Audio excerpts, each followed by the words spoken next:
We're live. I'm live with John Lamerton. Hi guys, how's it going? And today we are going to record our first ever podcast, John.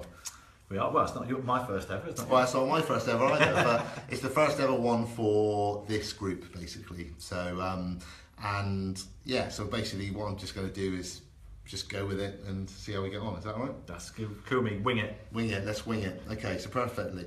So what I'm going to do, guys, just so if you're watching live and you're watching live, is I'm just going to do a little intro. But I'm sure you guys are already used to this. You should go and check his group out. Absolutely, you should check his group out. Perfect. We've got two phones. Mine isn't plugged into the microphone, so that's cool. Perfect. Hope you can hear me, guys. Let me just scoot off screen a minute. We're just doing a quick edit here, just getting the microphone on. Can you hear me, guys? So exciting stuff. You doing the mic? So we've been here in Bristol today, guys, and we've been doing our mastermind meeting, and that's a clever use of the microphone. It is, isn't it? You see, I'm not just a pretty face. I'm going to do that as well. Or is it not even a pretty face? Yeah. So we've just been doing our mastermind, haven't we, John? We have. It's been an interesting day, isn't it? It has been an interesting. And for any of you that don't know what a mastermind is, it's basically where you get together a group of, there's usually 6 of us, unfortunately there's been a couple of illnesses today, and you basically get an hour to share what's going on with your life, business related really, and basically the power of the mind. You get lots of ideas and inspiration about what to do, and it's been really good. I've had a good day. You had a good day? Yeah, it's been a long day. Long day. Long day. Well, the best legs. That sort of meeting. Perfect. Cool. Okay, so we're mic'd up. We are. Hopefully you can hear us now. Yeah, and I've just thought of one more thing. So you can just stand there and I'll entertain the masses. Right? Do you want me to plug your phone into charge? No, I found if I do that, it'll get a little buzzing. It's an annoying buzz. Oh, is it? Yeah, that's what we had in the first couple of episodes of ours, was a little buzz. Oh, is it? Okay. Yeah. Well, I'll just hope that I've got enough battery to last the live feed. That's why I've been charging my phone all afternoon. Okay, cool. So Joe's just giving us some hearts, by the way. Oh, thank you, Joe. I hope you're feeling better, love. Yeah, I hope you're feeling better. Perfect. I'm going to do, Joe, can you hear the buzz on the live feed? Or? I think so. Joe, can you hear anything? Hear any buzzing? There's nothing from Joe. No. There's normally a little delay. Okay. So obviously we've set up in a hotel room here, so this isn't our normal setup. This isn't studio quality, is it? Oh, it's getting there. We're not far off. We got the microphone. We got the microphone. But for those of you in my group that don't know Pete is, we've decided that you're the change guy, aren't you? The change. Yeah, if you want to change your life, then you need to speak to Pete Cann from You Cann. Because if anyone can, Pete can. Can. He can indeed. Yeah. So I've realised that I've changed quite a few things over my years. So I've got. And you've helped other people change as well. Yeah, I'd like to think so. Yeah. So no, it's good. It's good. So yeah, I'm the change man. So no, that's really exciting. That excites me. Change man. I realise we're going to dance as well, John. Right. Cool. Right. Should we get this going on for the podcast? Let's do it. Let's go for it. Yeah. Perfect. Cool. Right. So I'm just going to do a little intro to their detection. Perfect. Hi guys, it's Pete Cann from You Cann here, and today I am so excited because this is the first ever podcast that I am recording for the group of You Cann, and I am honoured to have a friend, I would say, of mine, John Lamerton, and John has basically been part of my mastermind group for probably about nearly a year now. Yeah, it's getting on for a year now. And he is full of knowledge, and he's full of lots and lots of really key information that, especially for small business owners, even big business owners, to be fair. And the stuff that I've learned off of John literally in the last year is, there's been some really key take-homes actually since I've come home and I step away and stuff. You've also got, recently you've started your own little mission and venture with the Big Idea. I have, yeah. We got the Big Idea podcast. And so basically, I don't know if John, if you want to just let the guys know a little bit about that before we kick off. Yeah, absolutely. So we launched the Big Idea podcast back in January. I'm not sure when this is going out live, but yeah, we launched it basically to help small business owners think bigger. and that is our criteria. We're not looking for £10 million businesses to grow by 10%. We're looking to make, again, like yourselves, big changes to small business owners who perhaps don't work on their business as much as they should, and just help educate them, really. Perfect. And I think after today's meeting, I believe that you've already got one business already involved, which is exciting stuff. Yeah, absolutely. Yeah, we're able to actually get into people's businesses, and it's really been a passion of mine over the last couple of years. Obviously, I've built my own businesses, but I love getting involved with other people's. That's why I love the masterminds and sort of the local meetings we've had. Just fantastic to actually dive into someone else's business, even if it's only for an hour or two, and just think, well, get that helicopter view. Do you know what I mean? And just see, well, actually, I know exactly.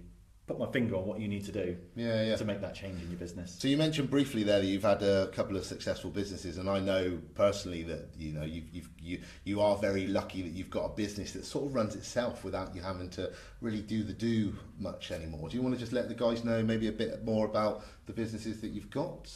Yeah, so the main businesses we focus on now, two main sectors, which is sports betting and property.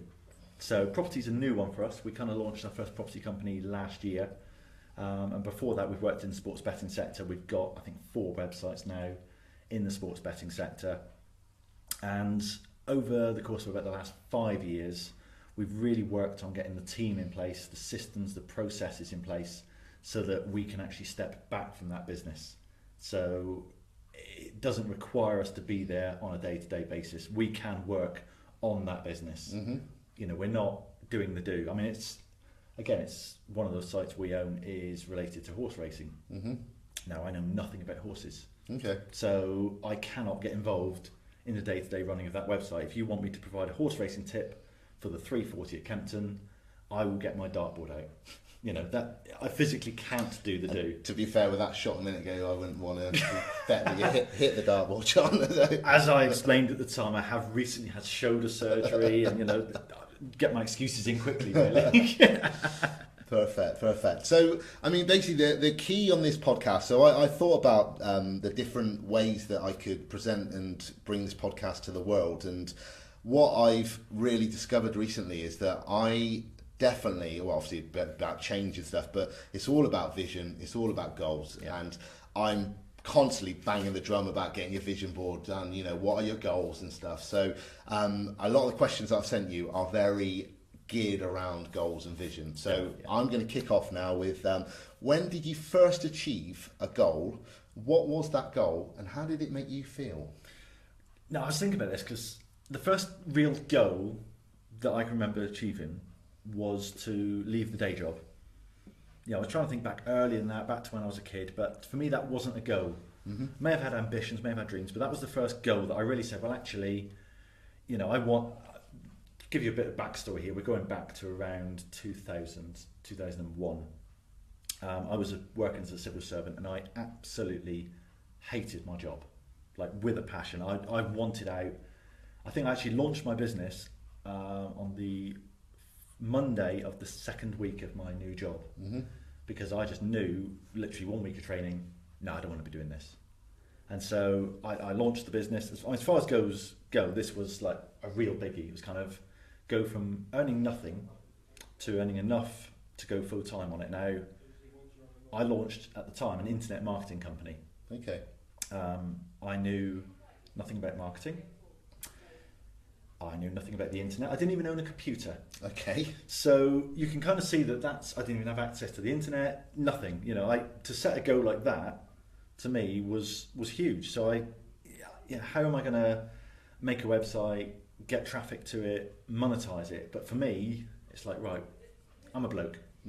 So I really, really wanted it. And my desire to do that was very high. So all I had to do was set the goal, and to me that was a simple, well, I do this, then I do this, then I do that. It was a plan. It was a step-by-step plan that if I did it in the right order, it would get me there. Even if the simple in inverted commas there plan was to buy a computer, get internet access, learn web design, learn marketing, learn copywriting, learn networking, and then work 30-hour weeks on top of the day job for 18 months. That for me was it was a scary goal, and I remember, I think I was a little bit scared at the beginning that how the hell am I going to learn all this? Mm-hmm. But then actually achieving it was such elation to the point that I've actually still got a little anchor, a little reminder on my desk. Perfect. I've got a little calendar there, and it's got the date. Yeah. It's actually set in stone to the date, the last day I had a real job. Nice. 31st of December 2001. So when you set that goal, Mm-hmm. how did your stomach and you mentioned that you were a bit scared and a bit nervous. Was there any excitement in there as well? I don't think it was excitement at the time. It was ambition. No, that's not the right word. Determination. Okay. It was absolute determination of I have to achieve this. Mm-hmm. You know, for me, I wanted to leave the day job. I had to get out. So for me, the only other alternative was to win the lottery. Mm-hmm. So I bought lottery tickets. That didn't work. Every week, you know, I started entering competitions on the internet to try and win money. Okay. So that I didn't have to go to work. Literally, I would spend all weekend entering competitions to try and win 10 grand. Wow. So that I wouldn't have to go to work on the Monday. Wow. And sure enough, I didn't win any of them. Yeah. But that did actually spawn a business idea. Uh-huh. And so my first real website that actually made any money was doing freebies and competitions. Okay. So by entering these competitions and discovering these competition websites, Mm-hmm. I actually stumbled across a business idea. Okay. And Okay. it just kind of flew from there, really. Yeah. Perfect. Yeah. Okay, cool. So obviously in life we're thrown challenges all the time, and you know there's small challenges, there's big challenges. So what would you say has been your biggest challenge to date, and how did you overcome that? My biggest challenge, I would say, was, and originally I was going to say again, it was achieving that goal, Mm-hmm. because that was, you know, insurmountable at the beginning. But actually, if you fast forward just a couple of years from then, we were actually having tremendous success. We were doing really, really well, and I thought I had the Midas touch. Okay. You know, I thought literally everything I touched turned to gold. Brilliant. You know, all I've got to do is have an idea, knock a website up, and it'll be earning 10 grand a month within 3 months. And it got to the stage whereby, I think this is going back to now, probably 2004. And at the time we had 3 members of staff. So myself, Jason, who's actually still with us now. Obviously most guys will know from my podcast group. Yep. Jason from the podcast. And we also had Ryan, who was our techie. He helped build the websites. But we went from a nice small close-knit team of 3 to a nice small close-knit team of 15 Right. in about 3 months, Okay. over 2 offices. Okay. And it all stemmed from me living someone else's dream, Mm-hmm. because the people I was hanging around with at the time were uber competitive, and there was a lot of money to be made. You know, if you weren't making 100 grand a month, you were nobody. Right. Okay. And these guys all wanted the private jets and the skyscrapers and the boats, Right. and you know, to be making £1 million a year easily, you know, after tax. Yeah. Wow. And I thought I wanted that because, well, everyone else wants it. Mm-hmm. Why not me? You know, the fact that I was really, really happy. You know, look at where I was 3 years earlier. Yeah. I was this civil servant earning 12 grand a year, Mm-hmm. who just wanted to leave his day job and work for himself, Yeah. to the guy who 3 years later suddenly isn't happy unless he's doing 100 grand a month Wow. That's a and change. Isn't employing people. And you know, I wanted to be, well, I thought I wanted to be the CEO who would waltz into the Lamerton skyscraper, Okay. you know, like Trump Towers in Yeah. the States, waltz in, you know, 100 staff, you know, all catering to my every whim. Meanwhile, I'm obviously soaking it up on a beach in Barbados. It was real, you know, all the spammy kind of, you know, get rich quick it? Right. brochures that you Yeah, get yeah. on a website. That you got this lovely photo of this perfect lifestyle. Yeah, I was chasing that, and it got to the stage where I just hated that. The relationships I had with my family, my friends, all suffered. My health suffered tremendously, Mm-hmm. to the point whereby, I mean, it was like nearly nervous exhaustion, you know, nervous breakdown territory. Right. Okay. we'd gone from making, at the one time we were making about 25 grand a month to losing 10 grand a month, and you can't keep sustaining that for so long. So it was almost to the point of bankruptcy. And when I say overcome that challenge, the only way we overcame it was to survive. Yeah. And the only way I survived that was to make really, really difficult decisions. Okay. So, I had to go in one day and literally sack half the workforce, including family members. You go in and say, sorry, you don't have a job now, making you redundant. And how was that? That was tough. That really impacted me for several years. That really affected me because, that was August 2006 that we actually made 6 people redundant in one day. And I don't think I hired anyone for another 7 years. Okay. It affected me that much that I thought I don't want to hire anyone else because I never want to have to sack anyone else again. And was that the first time you've ever had to sack anybody as well? Yes, it was. We'd had a few leave organically. But in your previous jobs, you'd never had that role? No, I'd never had the responsibility at Right. civil service or anything like that. Okay. So it was my first experience of it, and it was literally, sorry guys, there's no money left. It's a choice of you either leave, or I lose my house. Yeah. And I nearly lost the house anyway. Yeah, right. But So when you say about, obviously, because nearly losing your house as well, so that must have, like you say, put a lot of strain and pressure on your family environment and stuff. I mean, it was. I mean, we were trying for kids at the time and were wondering why it wasn't happening. And lo and behold, there's this huge amount of stress there. I remember coming out in a rash all over my face, all over my arms. Went to the doctor and he said, "Are you stressed?" Yeah, just a little bit. Sort of explains it. Yeah, I don't know the life history. Just I'll tick the box to say you're stressed. And is there anything that you found then when you were in that moment that helped to? Obviously, I know letting go of people because you can afford them, but was there some triggers or something that, if you look back at that moment? There was. I think it was just when there was light at the end of the tunnel. Okay. I think, it was really, really tough for probably 6 months. Mm-hmm. And, it was touch and go whether we were going to go under, whether I was going to lose the house. Again, I think determination come into it. Where I was so determined before I was going to leave the day job and I was going to do this.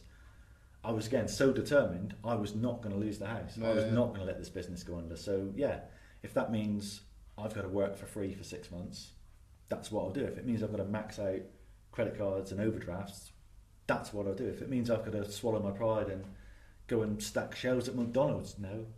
McDonald's don't have shelves. They do. They have the little shelves that you get the burgers on. Yeah, you can either stack shelves at Tesco or flip burgers at McDonald's. Then I would have done that. I would have done whatever was needed. Okay.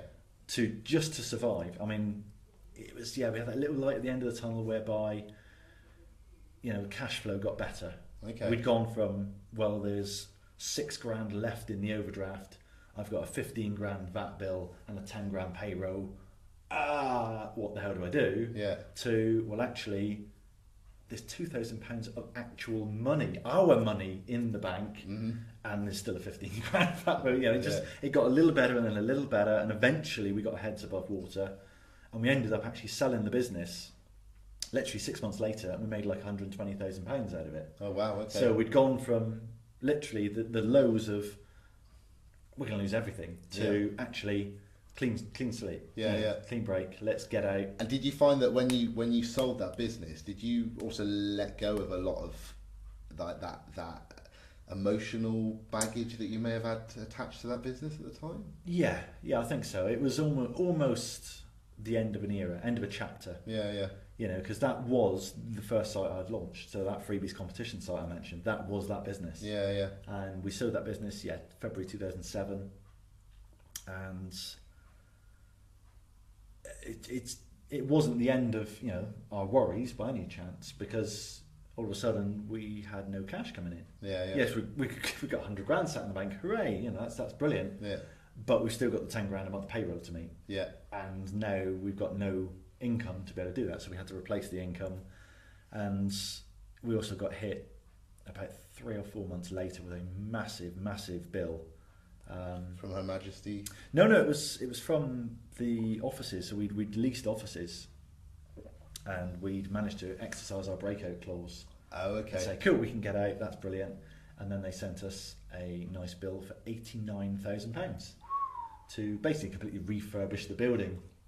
We'd only been in there like 2 years. Right, okay. And they kind of said, oh yeah, all this stuff that should have been done in the 70s, you know, with the roof and the leaking asbestos stuff, you can fix that. Right, okay. So, you know, we got solicitors involved. We eventually managed to sort of do a lot of the work ourselves, get the building. It cost us about 10 grand to get out, but it was, again, scary. But another lesson learned, I would have thought, from that as well. So obviously we covered the challenges, or the biggest challenge. So on the flip of a challenge, there's obviously successes, and you know there's highlights of your life. What would you say to date? I mean, there's probably many of them, John. But what's the one that sticks in your mind, the biggest success today? For me, the biggest success I've had is leaving the day job, because I think about the bell curve of the growth that we've had. Mm-hmm. Was it at its greatest in those first 18 months? Yeah, we've had spectacular growth in the last 3, 4, 5 years, but to actually go from naught to, you know, so yeah, we went from naught to £13.51. It took me 9 months. Okay. So it took me 9 months to earn any money at all. And so I knew nothing about the internet, nothing about marketing. Yeah. Literally £13.51. 9 months later, I'd given up the day job. Mm-hmm. So I was earning enough to live full time. So from £13.51 to £3,000 a month in 9 months. Okay. You know, that for me is you know, I knew nothing. I had no money, no experience, no contacts, and that for me just eclipses anything I've achieved since. Perfect. You know, because none of what I've achieved now would be possible without that. Even the skydive. Exactly. If I hadn't got started. I wouldn't be stood here now if I hadn't got started. I'd maybe have got a promotion. So you're saying this might be one of the most successful points of your life so far, this podcast today? Oh, it's a highlight. It is definitely perfect. I thought it might be. So what? It's downhill from here now, isn't it? To go dive a little bit. That's it. You'll be ringing me tomorrow, just going no. Right, personal life. Just going to delve a little bit deeper into there a second. So, what 3 things? And I just think I think everybody needs to know this. You know, it's just like, I don't think as a human race we're grateful enough on a daily basis for things that we have. I don't think we do. As a family, we've got these little hearts that we hold every morning now, and we say, I'm happy. Well, Charlie, who's 3, says, I'm happy because I'm going to preschool. Brilliant. Yeah. Or, but I'm always, I'm sort of grateful for, what you've got around you. So what would you say the 3 things you're most grateful for your personal life would be? Sure. So apart from obviously Plymouth Argyle, who, I've got a fantastic replay against Liverpool coming up. I don't know if I've mentioned that at all today. A few times, mate. Okay. Yeah. But now for me, the main thing I'm thankful for is my health. I do not take my health for granted. I'm 40 this year. My sister died when she was 35. Okay. So she never got to be 40. Mm-hmm. So I know that, you need to live life rather than waiting for someday, because everyone waits for someday. Someday I'll do that. Yeah. I'd like to go to Australia one day. Well, do it. Yeah. One of my mentors once said to me, if you don't look after your health, you'll have nowhere to live. Yeah. And I just couldn't stand with that and say what happened with my sister was completely unexpected. Right. Okay. She was 11 years older than me, so I'm now 4 years older than she'll ever be. Yeah. Yeah. And wow. People say to me, oh, you're 40 this year. Are you worried? No, not at all. No. I can tell you of at least 3 people I know who would love to be 40. Okay. Perfect. So that's one. Have you got any more? Family. I mean, it's a cliche, isn't it? But they are my North Star, my why. I think we talked earlier about when I was following someone else's dream. Mm-hmm. I think that was pre-kids. Yeah. And I think literally it was almost the minute that I had kids, it was like, I get it now. Yeah. Yeah. This is what I'm meant to be doing. This is what life's all about. Yeah. Yeah. And it was like a light bulb went on. They are my rock. Last year I went into summer mode. Yes, indeed you did. And it was literally a case of we got back from holiday and it was still school summer holidays, and I just I'll work a bit here, schedule some time out. we're off to the beach. Mm-hmm. We're off to the adventure park. We're off to the theme park. Amazing. And we do that every week now. So that's a habit we started in September was I said, look, every Friday afternoon, family day. Yeah. So I finish work at midday on a Friday. I then spend 3 hours with Sarah, my wife. Mm-hmm. So we actually get some quality time, just the two of us, without the children. Then we both go and pick the children up, and we do something. We go bowling, we go to the cinema, we go swimming. Who's the best bowler? Well, it's obviously me, isn't it? I mean, pre-shoulder injury, it was me. You know, I don't know about that. Even with the barriers, you have to have the barriers up for. Yeah, and the rollers. Yeah. Push it up. Perfect. So what's number 3 then? It's to be here physically. You know, I've got a sports betting business, so I'm dealing with odds all day long. And I did a bit of research on this when you asked me this question. Okay. The chances of being born is 1 in 400 trillion. Wow. Okay. So, you know, that's just the odds of being born, let alone lasting 40 years and being able to talk to you today. Planet Earth is 4.5 billion years old. Okay. And humans have only been here for about 160,000 or so of those years. And I've had 39 of those. So I don't know how many more I'm going to get. So I'm just going to make the most of what I've got. That's amazing. Yeah. That's amazing. That's going to look good in the show notes as well. But like I'm learning educational here, guys. It's That's great. what I'm here for. Every day's a school day. It is. So what would you say are so we've obviously talked about your personal gratitude and what you're grateful for, but how about business then in your professional life? What are the 3 things you're grateful there? The main one for me is freedom. And so we've talked about that a little bit, about having my why, my North Star as family. What's important to me is that freedom. I wrote down once, I was on a course and I wrote down, you had to write down your ultimate job description. And I wrote down to do what I want, where I want, when I want, how I want, if I want. Perfect. And that to me just sums up how I want to live my life. Uh-huh. And my business enables me to do that. Yeah.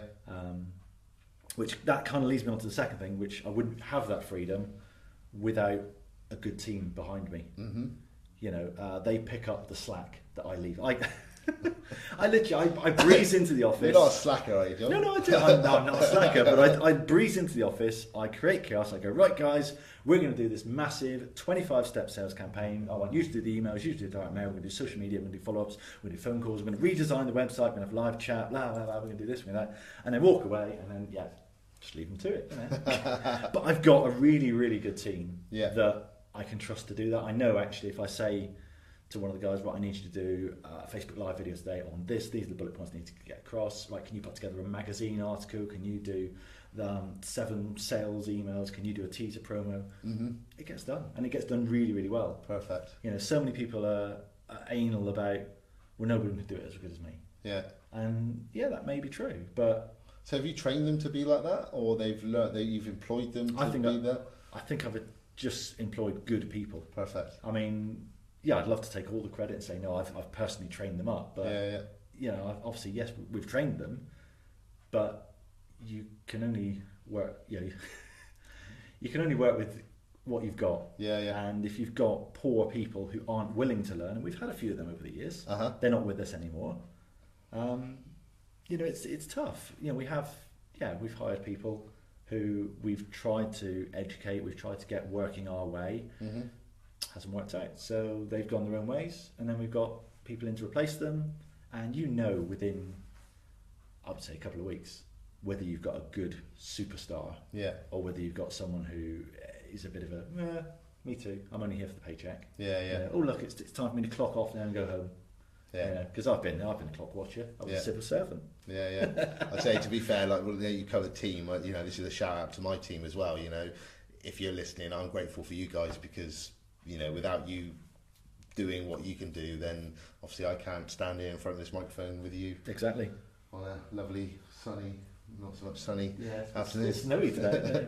So what's the third one then, John? Good. Well, just nothing. If my team are listening, get back to work. The third one for me is a strange one, and I didn't expect to be writing this down. Okay. I was trying to think of, you know, answers that weren't cliches and answers that were true, really. And for me, this one is true. It's Google. Okay. And you should see some of the abuse I've given Google over the years. But they have provided me with millions of pounds worth of free customers over the last kind of 17 years. I mean, I've paid them well over $1 million for some more. Mm-hmm. But without Google, far, far fewer people would know about me and my business. Mm-hmm. They also gave me a really, really good kick up the arse in 2012 when they moved the goalposts and they literally almost killed my business overnight. Mm-hmm. Literally, they changed their algorithm, and whereby I think at one point we were getting 10,000 people a month coming into one particular website. Yeah. That went from 10,000 to 300. Right. Overnight. Wow. So we're like, oh, Christ, what do we do? Yeah. But without that kick up the arse, I wouldn't have actually been forced to start learning again. We were in a plateau because all we did was SEO. Mm-hmm. We just, we'll rank websites on Google. They get lots of traffic in. We send the traffic off to merchants, to affiliates, and we get paid. Hooray, happy days. Yeah. We were growing, but it was a bit of a plateau. And they broke me out of that by actually giving me that short, sharp shock of, now we're taking all that free traffic away from you now. You go figure out how to run your business some other way. Did that spur you to start learning again, would you say? Yeah, absolutely. Because it was literally, I mean, we're talking a lot in our podcast now about marketing pillars. Mm-hmm. Well, I had one marketing pillar.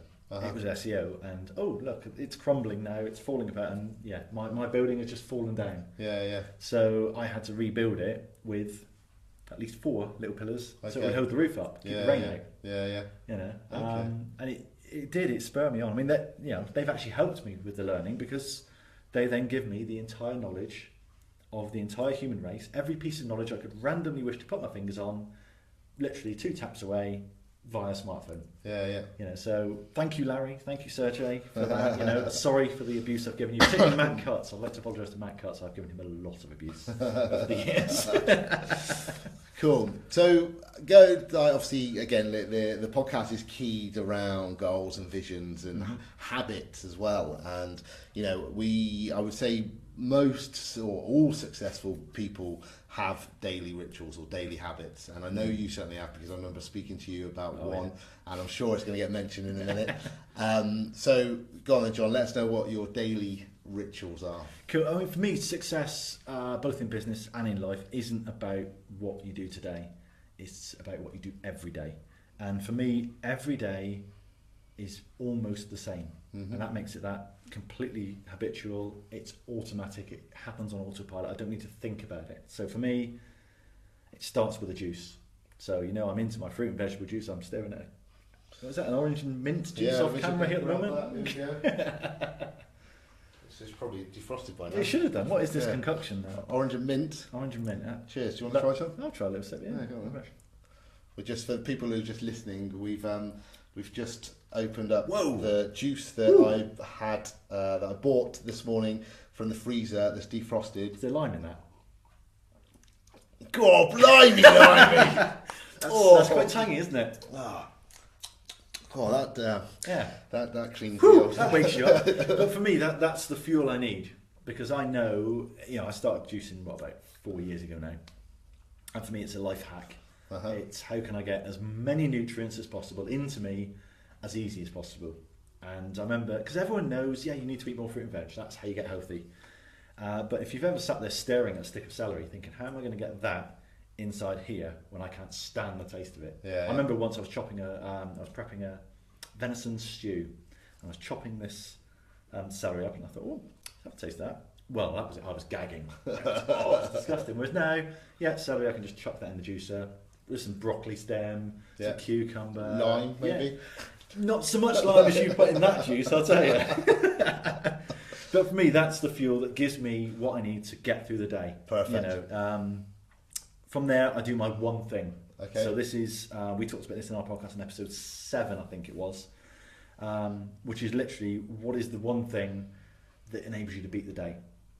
So what's the one thing that actually moves your business forward? Mm-hmm. It's not checking email. It's not dicking around on Facebook looking at cat videos. Uh-huh. It's, if you're in a sales business, it's picking up the phone and ringing 5 people.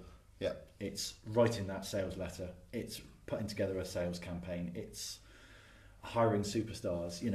It's doing the one thing that actually, at least an hour a day. Mm-hmm. I normally do it in kind of excuse you, I'm going to do it in hour-long chunks. So I'll kind of work, or hour to 90-minute chunks. I'll do kind of 9 till 9:30, 9 till 10:30. I'll do one thing, then I'll head off and I'll do the gym. So I'll exercise is another routine every day. Again, like I said earlier, if you're not fit and healthy, you're going to have nowhere to live. Yeah. Come back, probably do another hour, then I'll have lunch, then I'll maybe do a 2-hour session. But it's all doing the one thing. I don't move on to anything else. I've got a daily planner, and I put my one thing at the top. I draw a line underneath it, and I do not pass that line until my one thing's done. Do not pass go. Yeah, do not pass go. Do not collect £200. Yeah. Perfect. Okay, so then you're going to do your exercise. Yep. And then finally I do other stuff. Okay. So this is when actually, checking emails comes in, and this is where actually, I do need to make a couple of phone calls, and there's some paperwork that needs doing. All the day-to-day stuff that everyone does normally in their business, but I've already beaten the day because I've got my body full of nutrients. Yeah. I've done one thing that is really going to move my business forward. Yeah. And I've gone and done some exercise. So I've got the endorphins going. So now, and this is probably 1 o'clock in the afternoon, I'm not at my peak energy state now. No. I've spent that. No, I'll just do the other stuff now. Yeah. I'll do the stuff that doesn't really move the business forward, but keeps it running, keeps it working. Yeah. From then on, it's family time.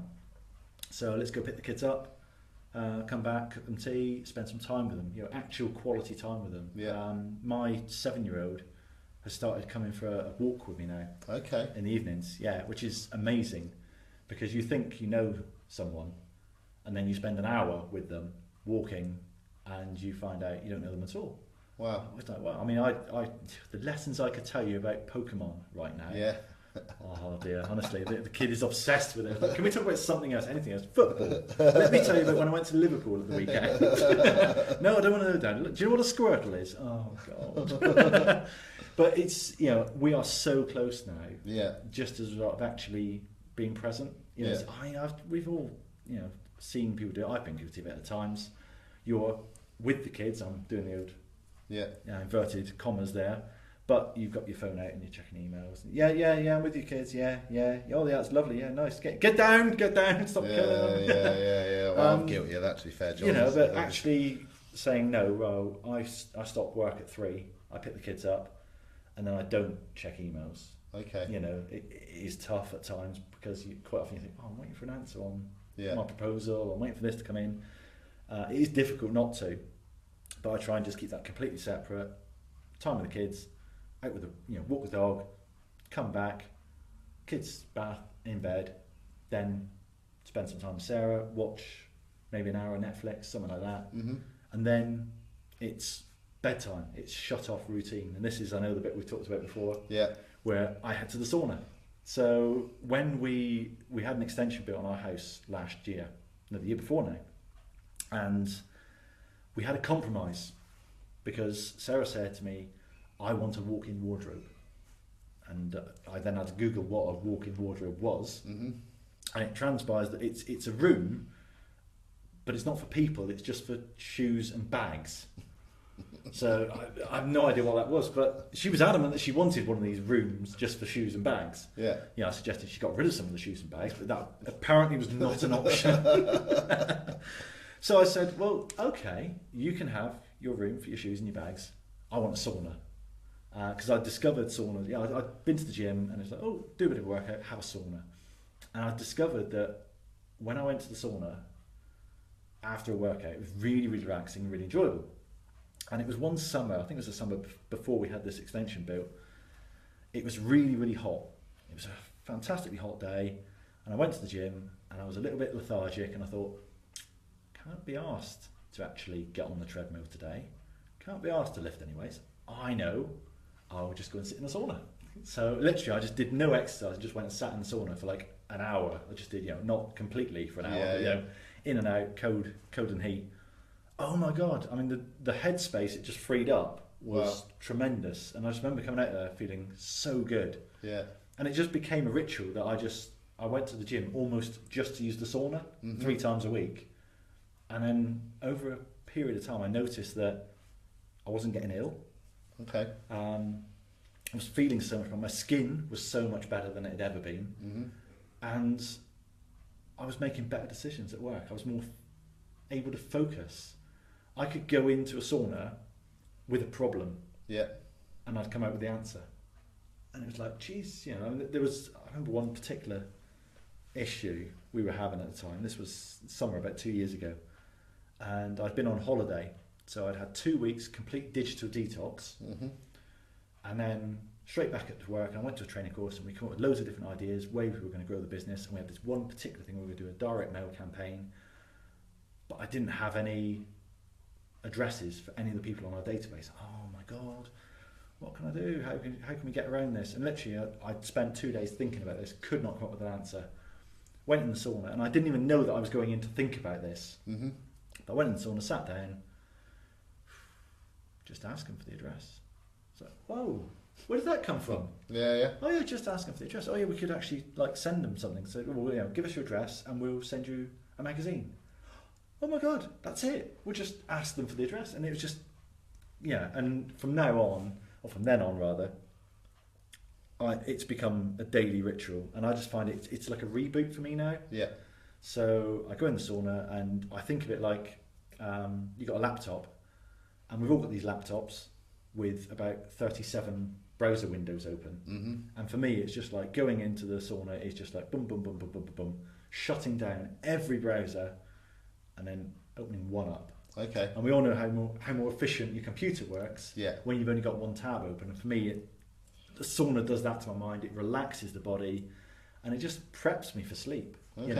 I literally I go to the sauna I normally go into the sauna 2 hours before I want to go to sleep, and I'm out like a light every night because my mind is empty. Sarah will tell me my mind's empty all the time, but Perfect. So, what one thing I did, like I said earlier, I bang on about the vision board, and I saw your vision board today, and you've already ticked one of your visions off with regards to doing the podcast, which is amazing. And guys, you should go and check out John's podcast. I'm sure we'll put something in the show notes and stuff for that, John. Cool, yeah. But what is your vision for the future? My vision is not to forget that job description that I mentioned earlier, because I know what happened when I strayed away from the vision that I want. So the vision I want is to work when I want, where I want, how I want, doing what I want, if I want. I struggled with this at some point because in our contracts for our company, I've stated we are an ambitious lifestyle company. So everyone works from home, choose your own hours, etc. But the word ambition is in there. We are ambitious. So I also want to balance that job description with constant, never-ending improvement. I always want more, but not at the expense of my lifestyle. If it means, there's always a price to pay. And if that price is not seeing my kids for 3 days, I may not be willing to pay that price. If it's not seeing them for 3 weeks, I'm not willing to pay that price. I'm here today in Bristol. I'm 150 miles from home. But I'll be home tonight in time for bedtime. I will see the kids today. I saw them in the morning. That's fine. But when it comes to overnight stays, not sure if that is. For me, it's not about working harder. It's not doing stuff that I want someday. It's everything that I want that I don't already have has a timescale on it, and it's got a plan of action that's going to get me there.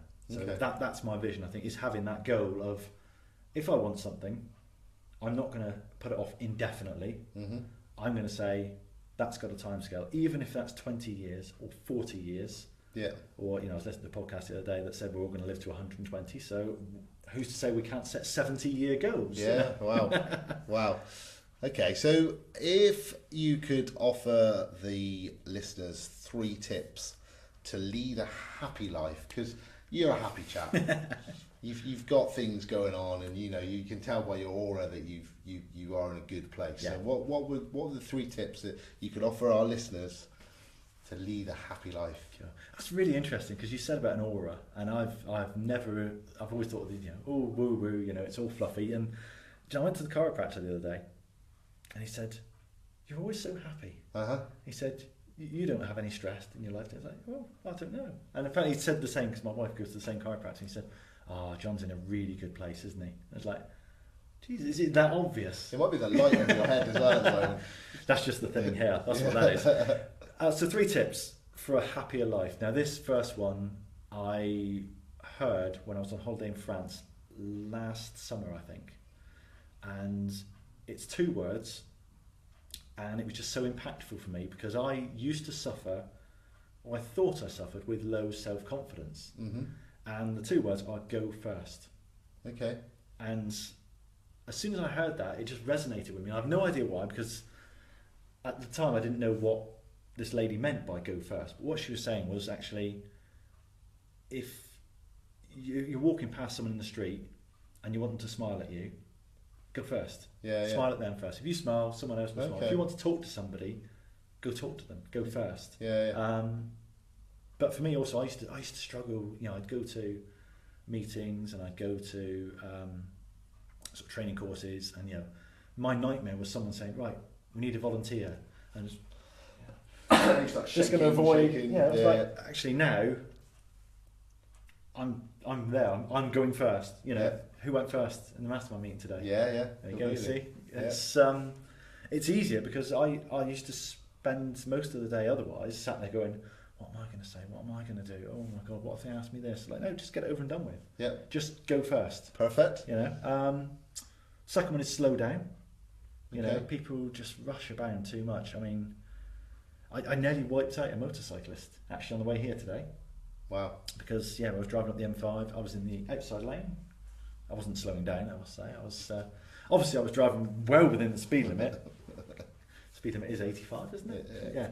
And there's a motorcyclist driving right up my behind. Yes. So I thought, well, no worries. I'll let him pass. He's obviously in a rather more of a hurry than I am. Uh-huh. So as I went to go in the inside lane, he decided to undertake me, and so I quickly swerved back out into the outside lane, and he went around me and then zoomed off. So I'm hoping he made it wherever he was going today, but he very nearly didn't. Right. And that again just serves as a reminder that life is short. And it's meant to be enjoyed. Yeah. You know, I mean, there's so many people on the drive up here. You see it. People who are just angrily gripping that steering wheel, trying to go 5 miles an hour faster than someone else, so that they can get where they want to get to, maybe 3 minutes earlier. You know, there's a fantastic story about a guy, I think it might be Derek Sivers, who used to ride to work alongside the coast at San Francisco, and he was talking about he used to do this ride, and it used to take him 45 minutes, and he was determined to get it under 41 minutes. Okay. And so he'd buy all the gear, so he was lycra'd up and he was streamlined, and he'd do his training and all that, and he got it down to, I think he said, 42 minutes. And he said, no matter how hard I tried, I could not get it under 40 minutes. And he said, so I gave up. And he said, and the next day I just strode along this cycle path, and I was just looking around at the view, and it's a gorgeous view. He said, they've got the bay here. He said, you've got the bridge. It's a glorious sunny day. There's all these lovely ladies on bikes smiling at me. Oh, brilliant. And he said, I got to the end of the path and looked at my timer. 46 minutes. He said, I was literally purple in the face, dripping with sweat. Hated the run, and I was saving 4 minutes. He said, so slow down. Enjoy life. Cool. And finally, stop comparing yourself with others. It's something that I still struggle with. I think it's a natural thing to look at others and think, I want what they've got, or I'm jealous of what they've got. But you don't know what their story is. You don't know what page of the story they're on. You could be on page 1 and they're on page 370. You don't know what their struggles have been to get there. You don't know what sacrifices, what they've had to pay. So focus on yourself, you know. It's been an interesting thing with one of our businesses. Is we had a conversation once with someone. He was a kid basically. He's like 19 years old. We were at a networking event, and he said to me, "How much money do you make?" And I was, "Whoa, that's not really any of your business." He said, "Oh, well, just tell me, how much did you make?" I said, "No, I'm not going to tell you." And he was adamant. He wanted to know how much money I was making. And I said to him at the time, what difference does it make to your business how much money I make? Mm-hmm. And he said, well, just tell me, is it more or less than 40 grand a month? And I said, yes, it is more or less than 40,000 grand a month. And he got rather angry. He said, well, are you going to tell me? I said, no, I'm not going to tell you. I said, it does not affect your business how much I earn. The only thing that affects how much you earn is how much you put into your business. Mm-hmm. So I don't care what our competitors do. Mm-hmm. You know, otherwise you're completely focused on, or you're reactive to your competitors. Yeah. Oh my God, they've slashed their prices. We need to slash our prices. No, they've slashed their prices. They've done that because they're panicking. Yeah, yeah. You know, just focus on your own game. Okay, cool. So, if our listeners would like to reach out and say hi and basically find out a little bit more about you, John, where can they come and find you? Well, we are all over the internet. Just search for Big Idea Podcast. We are on iTunes. We're on Stitcher, YouTube. We're even on Google. You know, we've got a private Facebook group, which we record the podcast episodes live on every Monday lunchtime. We're also recording this one for there. Hello, guys. So yeah, the live Facebook podcast episodes are released every Monday. So that is, I think, bigidea.co.uk/Facebook. Okay. And then it's released on all other platforms every Wednesday. And so we talk small business, we talk marketing. Perfect. So there is one more question I was going to ask you. Not on my script, there isn't. No, that's the end. Yeah. No, I know. Thank you for listening, guys. Goodbye. It's something that I listened to today on Lewis Howes' podcast. I don't know if you listen to Lewis Howes, but really inspirational stuff that he's people he's interviewing, and like Tony Robbins, and Tony Robbins was the main one that I've listened to recently. But one question he definitely throws at the end, which gets me, is like, so it's the last day of your life, okay, and nothing that you've ever written or posted or recorded is there, okay? Okay. And then your grandchildren comes up to you and hands you a piece of paper and says, Grandad, what are the 3 things that I need to know about life?